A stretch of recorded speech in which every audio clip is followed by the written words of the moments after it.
All right.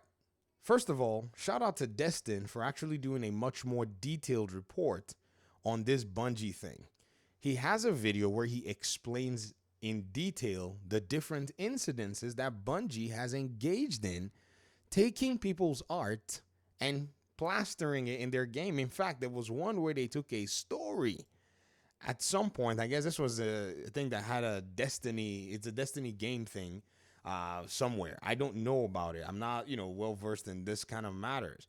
In fact, I wanted to make this video, but I was like, something delayed me. So having watched his video, I think his video is basically the go-to place to be able to garner a lot of information if you're not already aware with what Bungie has been doing.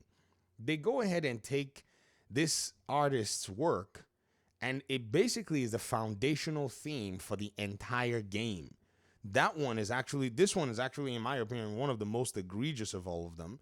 And then there's a chart somewhere that's actually showing all of what was basically stolen by this particular development firm's artists or development firm themselves. I mean, this might be an individual thing, but it's actually here. There are people who are reporting all kinds of stuff, like in the case of this particular weapon. I think this one was basically something relating to Destiny.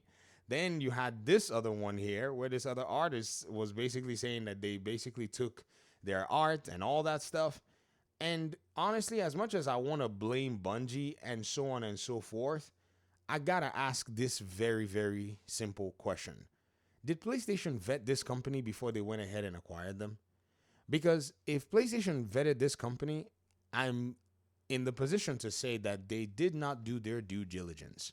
This company has basically become an eyesore for PlayStation, a very expensive eyesore. $3.6 billion for a studio that is a one-trick pony, basically, in this regard. I mean, outside of, in fact, I don't think they've done anything independent themselves. They've usually attached themselves. And well, maybe they have. I don't know what their history is, but I know them from Destiny. That's as much history as I have from them. Some of you know them from, Halo and stuff. Good for you. I don't know what their history is looking like. But it seems like this studio is a caricature of itself, and this was a reactionary buy. They should have been allowed to go ahead and sort it out themselves. $3.6 billion should have been put in PlayStation studios that are already existing, that have already done work that can be materialized. Let me go ahead and make a case. As much as I'm mad at Naughty Dog with their Last of Us initiative and lack of Uncharted games, I think a portion of $3.6 billion could have been used to expand Naughty Dog's team expertise and capacity to make a viable, thriving multiplayer around the Uncharted universe, or multiplayer game around the Last of Us universe, and called it something else. A survival-based game would have been much more appropriate in this particular case. Look at Ark, the Raiders game is a survival game, ironically coming out, and that's what's going to pretty much compete against Marathon.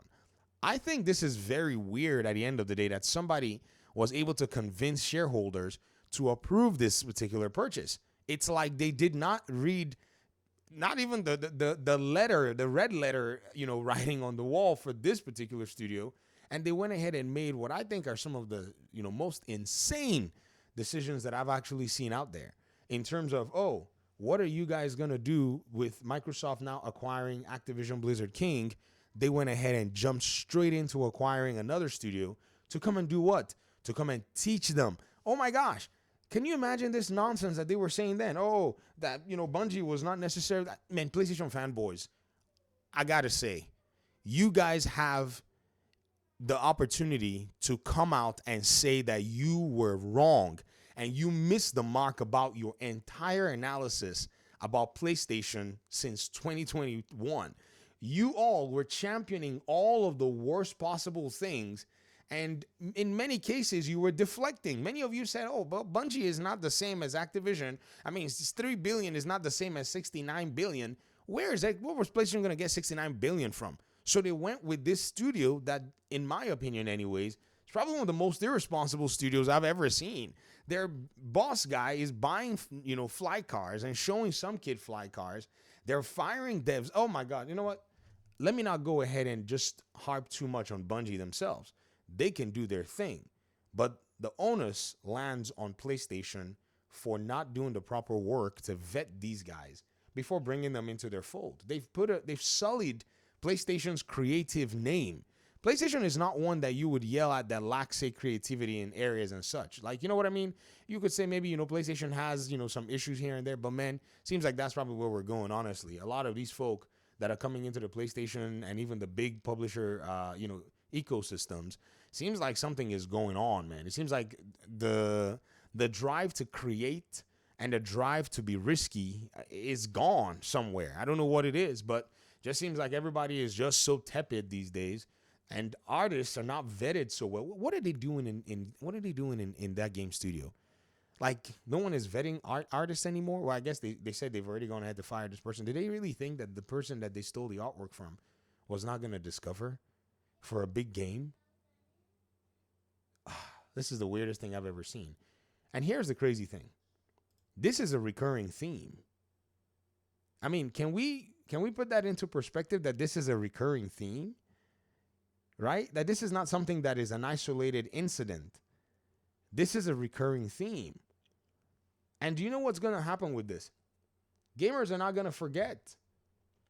Those gamers who are from Destiny, who would have expected that Bungie would make another Destiny game or something that would, follow in that pattern of somewhere that is their strong suit, are not going to now patronize Marathon, even if it's a free-to-play. That's where the problem is. Look at what people are calling for. Tom Henderson, Bungie has to, this is from Destin's video, by the way, but this is Tom Henderson's tweet. Bungie has to take Marathon back to the drawing board. Quite literally. Dude is dropping dimes. Paris Denard is saying that they need to go back, and, get the game and rebuild it from ground up. That is a monumental task for a game that is already live. This game is going to launch with all of this shenanigans attached to it. That's insane. That's insane.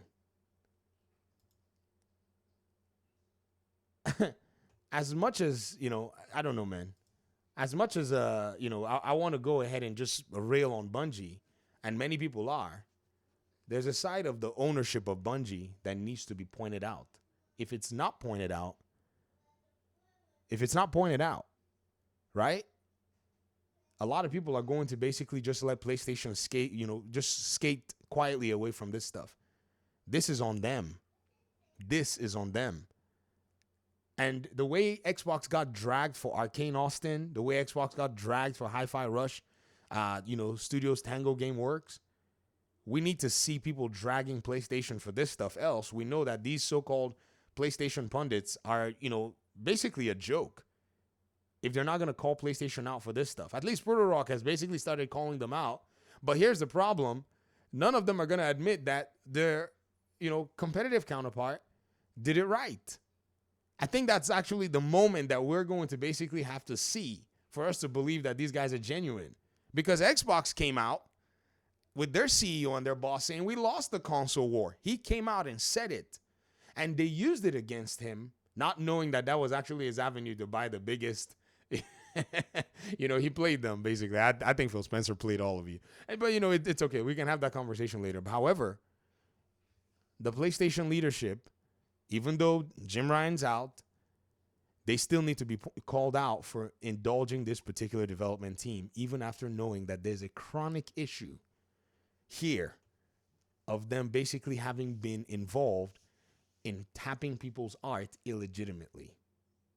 That's what this needs to be looking like in the podcasts. If we're not hearing about this in the podcasts, close the window, walk away. They're just jokes. Thanks for watching. Peace out.